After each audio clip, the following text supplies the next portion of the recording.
therapy is a place where you can, think the unthinkable or speak the unspeakable. So having a relationship for 10, 15 years, there's bound to be hiccups, right? And there's bound to be doubts, and there's bound to be questions. And sometimes those questions are really serious. Like, I don't know, like I'm feeling attracted to someone else, or I'm having an affair, right? I get a lot of people who are having affairs and they're in crisis where I don't know whether to stay with my partner or leave. And therapy, I think, is a place where you can ask these questions in an honest way without judgment. So if you talk about that with a friend or your spouse, you're going to be editing yourself, right? But I think, so you say the battling out, it's important to kind of really think through these things as honestly as possible.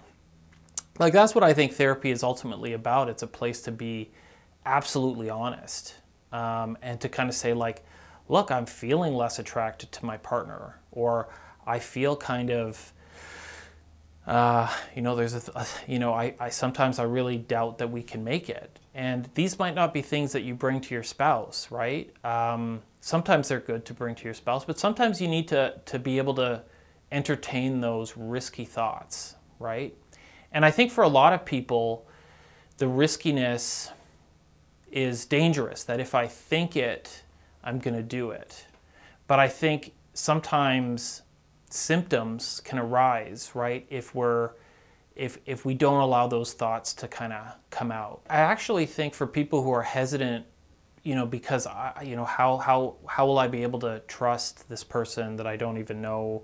I find actually a lot of people who say that come in and they disclose very easily. I think because it's your job, and I think that that's recognized, right? That, like, your job is to kind of hear this stuff. And B, I think there's something about the strangeness that, like, it is actually easier to tell a stranger because they don't know you, right? And so I'm always surprised at how quickly, like within first session or 2 sessions, people are saying, I've never told this to anybody.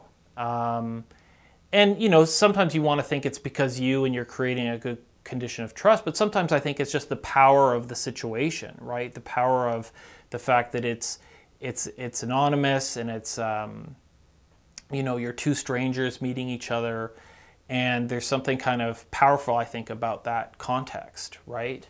And that you're and again, there's no pressure. I mean, I think we always say in therapy, you can share as much as you're comfortable with. You don't have to share anything, right? I think that's another misconception too, is that we have to go deep, and we have to go to painful memories, and we have to go to childhood, and that's not the case, right? If you want to go there, we can. If you want to talk about something very kind of concrete that's happening, about an annoying work colleague, or a kind of a tic that you have, that's fine too. So I think that's, I don't know if that helps the trust too, is that there's no kind of plan from a therapist's point of view of saying, like, I'm going to tackle all these things.